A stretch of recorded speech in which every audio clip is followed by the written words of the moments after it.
Absolutely. So when the lawyers come and tell me, oh my God, the law office is so screwed up, good. Take a leave of absence from your partnership, come to the city, architects, engineer. It's almost like an internal Peace Corps, okay? Because we have so much talent here. Absolutely. We do. And it gets squandered. It does. It gets squandered. And listen, I'm not the smartest guy in the world, but I like surrounding myself with smart people because that way I look smart. But be careful what you ask for. And I've done this before. I have a lot of friends, You're going to put together a brain trust is essentially what you're going to do. Example. Listen, the law firm that I sued the city with, those are all like brilliant young attorneys, right? And I spent so much time with them.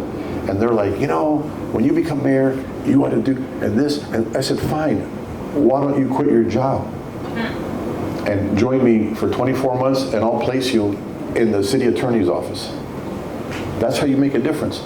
Absolutely. Because we have to be invested. And oh, by the way, I'm an old guy. I want to be able to hand this off to somebody, right, and not worry about, you know, hey, we're going to backslide. You know, I'm going to die.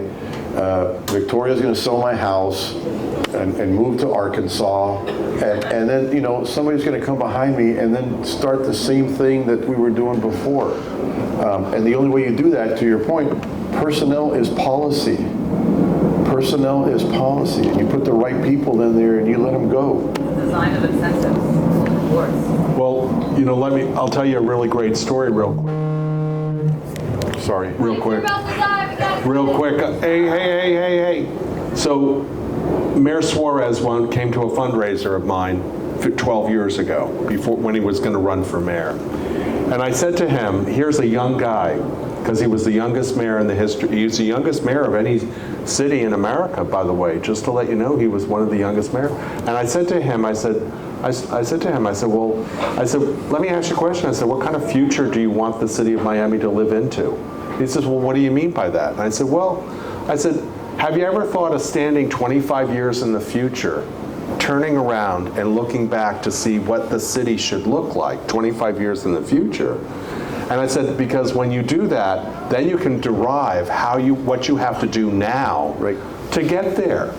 It's called, every major corporation in America does this shit. This is not a new technology by any stretch of the imagination.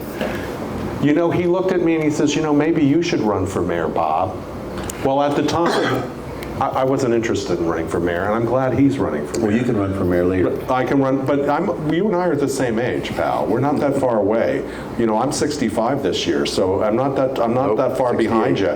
But nonetheless, so the thing is from where I stand is that's what my engagement has always been. I have volunteered. Every year that I've been retired, I've volunteered for something for the city of Miami. So I have been involved for the last 25 years. If not in one way, at least in 3 or 4 boards, and you know that. Mm-hmm. I mean, we didn't get to know each other well at the time, but always was involved. Last question. Last question, you're it.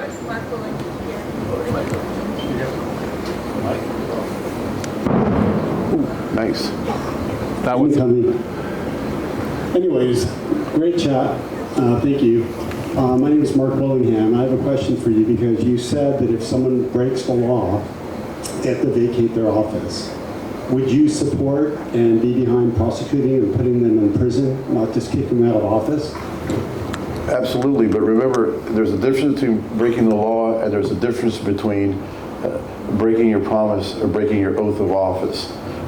If somebody commits a criminal act, knock yourself out. I'll call. By the way, one of the things that I did want to do, and I didn't mention it, but I want to invite all the law enforcement agencies in the state of Florida to have an office at City Hall.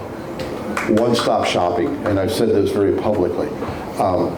Yeah, I mean, if you violate the law, you're gone. I mean, well, I'll just turn you over to the state attorney or to FDLE or whatever. But if you don't have to violate the law to do something stupid. No, but I think there's a lot of laws being violated, and I think they need to be prosecuted. I've spent a lot of time internationally in cities and countries where there's corruption, and threats of losing your job does not change anything. Look, you're absolutely right. But you know what? Listen, we had a commissioner here who had somebody on the payroll whose only purpose in life was to go get his laundry. Okay, that's a corruption issue. Okay, that person's stealing time. But absolutely, yes. But let me tell you something. It's one thing to say I'm going to prosecute you. It's another thing to turn them over to the state attorney and then figure out what they want to do with them. Or they'll cut a deal, or they'll put them on probation, or give them an ankle monitor. I don't know.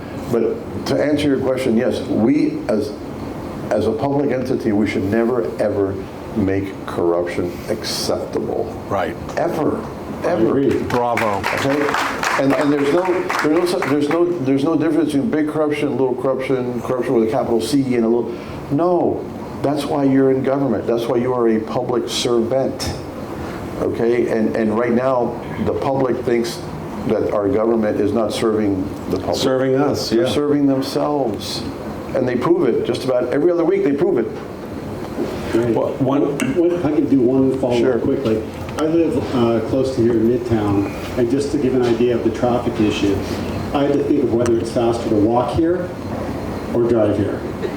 And that's the truth. Just trying to get out of Midtown to come here could be 25 to 30 minutes. So there is a big traffic issue. And with every high-rise going up, and there's some huge ones that are just breaking ground, it's going to be a nightmare. You try to get off Miami Avenue, I on any given day. I live in the roads. It took me an hour to get here. Yeah, you it's know, crazy. But it's I don't like that being the new normal. But I will tell you that we live in a city where everybody wants to drive everywhere. I mean, people need to go 2 blocks away. They'll get in their car. yeah. That's a cultural thing. And listen, I hate saying it's complex because you can peel the onion back and make it very simple. The road system belongs to the county. The traffic lights belong to the county. So you have a lot of coordination. You've got to have to get along. Some areas belong to the state. We have areas where you have a city street, a county street, and a state street next to an interstate highway. You just have to try and tackle this as best you can. I wish I had the answer to everything that had to do with traffic. The one answer is better public transportation. I'm a creature of Washington. I used to take the Washington Metro Absolutely. everywhere. Right. Nobody And owned a car. You take the Metro. But the Metro actually took you where you wanted to go. And it was very comfortable, and it's air conditioned, and you can read the paper, and the guy next to you is a U.S. Senator, which happened to me one time. I was sitting there, Senator Wyden from Oregon is just sitting there reading the paper next to me. But it's comfortable, and people use it. It's attractive. We don't have that. Our public transportation is not attractive, it's not comfortable, and they say, well, it's supposed to get you to the last mile. Well, no, not if it's 147 degrees out, and that last mile will probably cause you to lose your life. But again, these are issues that we have to tackle, and the idea is, it's Miami, it rains here, traffic sucks. Well, you have to at least address them, and you have to at least sit down and say, you know what, this is unacceptable. It really isn't. And that's why I'm here, and that's my story, and I'm keeping to it. And hopefully, I will leave you with one final message. Please vote. And I have one last question. People love the net office. They would really like the neighborhood enhancement offices brought back that help us with permitting and all sorts of that stuff. That used to be all throughout the city, and people really miss those. When I was a manager, I actually expanded. We used to have like 11 net offices. Correct.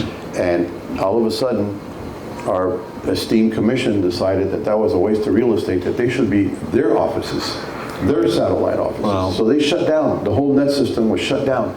And now they have their names in front of them, And they made everything, to be very honest with you, sirs, things that shouldn't be political, they've made now political. Because when you go in there and you go, if she doesn't like you or you didn't give money to her campaign, guess what? She's not listening to what you have to say. And so there's none of that, and that's what we miss. And number two, how much did it cost to put their names on all these buildings? And why would anybody living want their name on a building unless they owned it themselves. Right. Yep. Listen, but That's our money, by the way, that no, they but wait a spend minute. to put on. The answer is they don't care. 'Cause They it's don't not their care. money. I'm just letting you know. All right, thank you very much. Thank you so Ladies and much. gentlemen, Mr. Gonzalez, sir, Emilio Gonzalez, our next mayor of the city of Miami. Thank you. Yes, thank everybody for coming.